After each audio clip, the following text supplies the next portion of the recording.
आप सभी को वैकुंठ चतुर्दशी की हार्दिक शुभकामनाएं। हमारे हिंदू धर्म में वैकुंठ चतुर्दशी का विशेष महत्व है।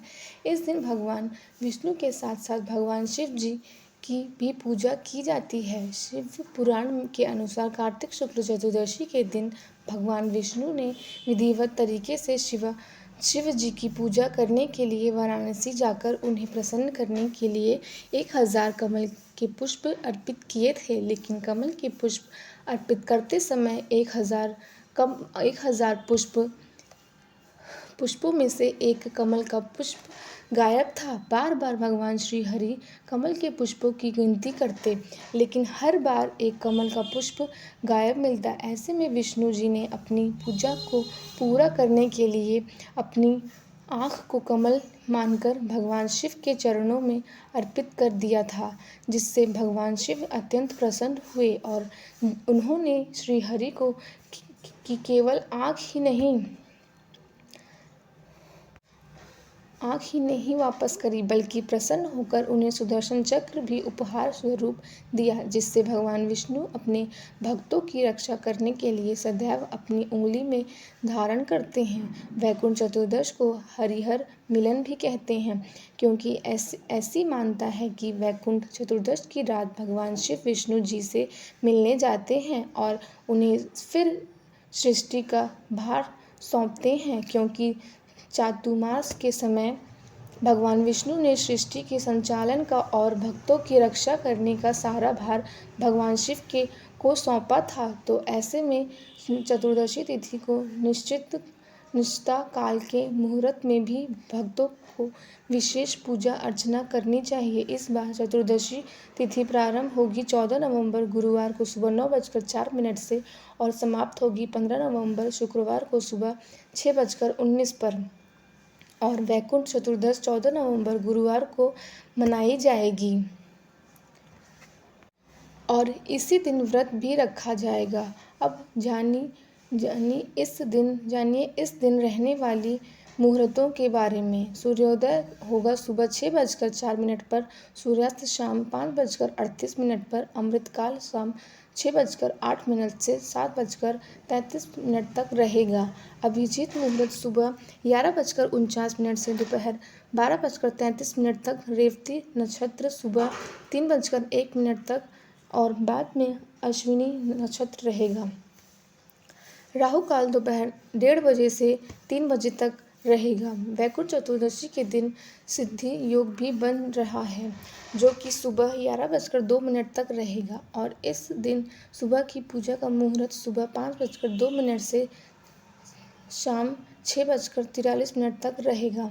निश्चिता काल मुहूर्त रहेगा रात 11:39 से 12:32 तक। भगवान शिव की पूजा करने के लिए निश्चिता काल का मुहूर्त सबसे उत्तम माना जाता है, तो इस समय आप भगवान शिव की पूजा करें। इसी समय आप भगवान शिव को, यदि आपके पास लाल कमल के पुष्प हैं तो वह अर्पित कर सकते हैं। इस समय की गई पूजा को भगवान श्री हरि और भगवान विष्णु अवश्य ही स्वीकार करते हैं। यदि आपके पास समय का अभाव है तो जो भी शुभ मुहूर्त आपको बताए गए हैं, आप उन समय में भी भगवान की पूजा करके दीपदान कर सकते हैं। आगे की जानकारी देने से पहले मैं एक ज़रूरी बात आप सभी को बता दूं कि वैकुंठ चतुर्दशी के दिन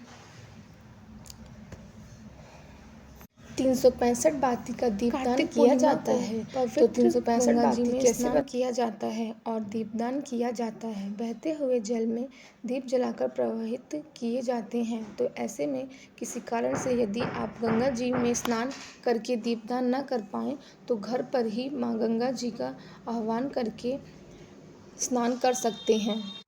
चतुर्दशी तिथि 14वीं तिथि होती है, तो इस दिन 14 के अंक का विशेष महत्व है। आज के दिन 14 दीपक जलाए जाते हैं। यदि आपकी सामर्थ्य हो तो घी के दीपक जलाएं, नहीं तो आप दीपक जलाने के लिए तिल का भी प्रयोग कर सकते हैं। सरसों का तेल भी आप जला सकते हैं। इस दिन सुबह जल्दी स्नान करके व्रत का पूजा का संकल्प लें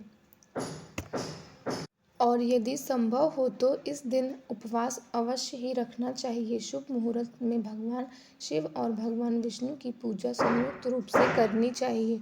इसके बाद दिन भर उपवास रखना चाहिए। रात के समय भगवान विष्णु की और भगवान शिव की को कमल के फूलों से पूजा करनी चाहिए। भगवान शिव को आज के दिन बेलपत्र अवश्य चढ़ाएं। अगर कमल के फूल न मिले तो गुलाबी फूलों से भगवान शिव का पूजन आज के दिन करना चाहिए। ऐसी मान्यता है कि भगवान विष्णु वैकुंठ लोक के द्वारों को आज के दिन खोल कर रखते हैं और इस दिन भगवान विष्णु के साथ साथ भगवान शिव की पूजा करने से वैकुंठ लोक में वास अवश्य ही मिल जाता है। पुराणों के अनुसार इस दिन किए गए दान और जप आदि का 14 यज्ञों के समान फल प्राप्त होता है। तो लोग पूरे कार्तिक मास स्नान करते हैं। उनका नियम कार्तिक पूर्णिमा को पूरा हो जाता है, लेकिन उन सभी को भी चतुर्दशी तिथि को दीपदान अवश्य ही करना चाहिए। इस दिन व्रत रखने वाले सभी भक्तों को दिन भर भगवान विष्णु और भगवान शिव का ध्यान करना चाहिए। अगर आपके पास तुलसी जी की माला है या रुद्राक्ष की माला है तो भगवान विष्णु और भगवान शिव के मंत्रों का जाप आपको इन माला से करना चाहिए। 108 बार आप किसी भी मंत्र का जाप कर सकते हैं। आज के दिन शाम को तारों की छांव में तालाब नदी के किनारे पर 14 दीपक जलाने चाहिए। आप अपने घर में भी दीपक जला सकते हैं। अगर आपके लिए संभव नहीं है कि आसपास नदी तालाब में जाकर दीपदान कर पाएं और आज के दिन आप अपने घर के मंदिर में एक चौमुखा दीपक अवश्य ही जलाकर रखें। आज के दिन तुलसी जी के पौधे के नीचे, पवित्र बेल वृक्ष, वट वृक्ष के नीचे, केले के पौधे के नीचे और आंवले के वृक्ष के नीचे भी आपको दीपदान करना चाहिए। बहते जल में यदि दीपदान करना संभव हो तो बहते जल में भी दीपदान करना चाहिए। ध्यान रखना है कि भगवान विष्णु को भोग में आप तुलसी दल अवश्य ही अर्पित करें, लेकिन भगवान शिव को तुलसी दल भूलकर भी अर्पित ना करें। शास्त्रों की ऐसी मान्यता है कि जो 1000 कमल पुष्पों से भगवान श्री हरि का पूजन कर लेता है और फिर भगवान शिव की पूजा करता है, वह बार बार जीवन मरण के बंधन से मुक्त होकर वैकुंठ धाम को अवश्य ही जाता है। इस दिन हरिहर मिलन की जो विशेष पूजा अर्चना है वह रात को निश्चिता काल के समय की जाती है, जो कि मैंने आपको इस वीडियो के शुरू में बताया है।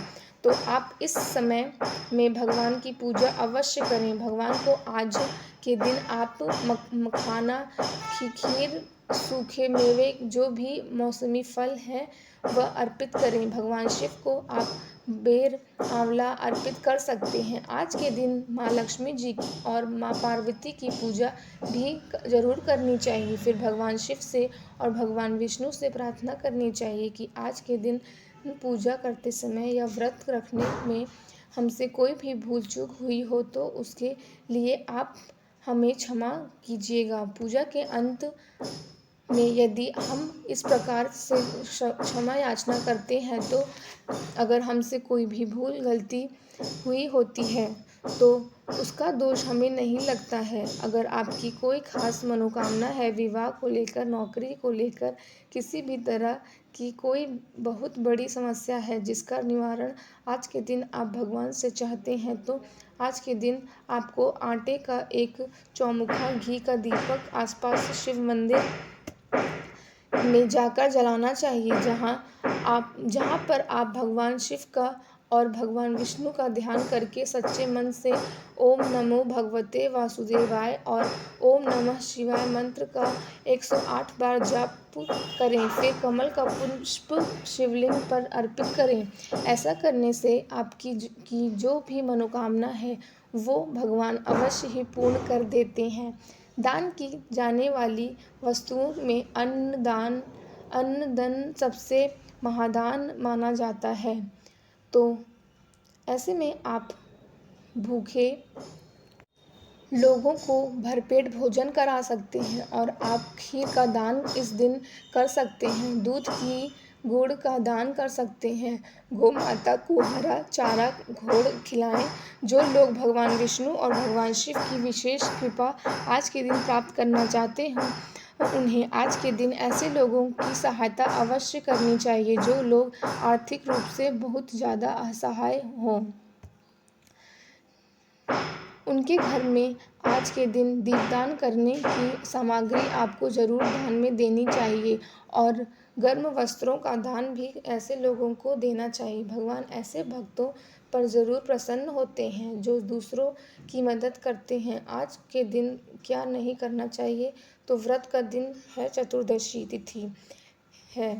भूल से भी इस दिन मांसाहारी का या तामसिक भोजन घर में नहीं बनाना चाहिए। यदि आपने उपवास नहीं भी रखा है तब भी आपको कुछ नियमों का पालन करना चाहिए, जैसे कि भगवान विष्णु की पूजा और भगवान शिव की पूजा सुबह और शाम को ज़रूर करें। दीपदान अवश्य करें। 14 दीपक जलाएं मंदिर में, और जहाँ जहाँ मैंने आपको बताया है, एक दीपक आपको उत्तर दिशा की तरफ माँ लक्ष्मी जी के नाम का और दक्षिणी दिशा की तरफ अपने पितरों के नाम का भी जलाना चाहिए।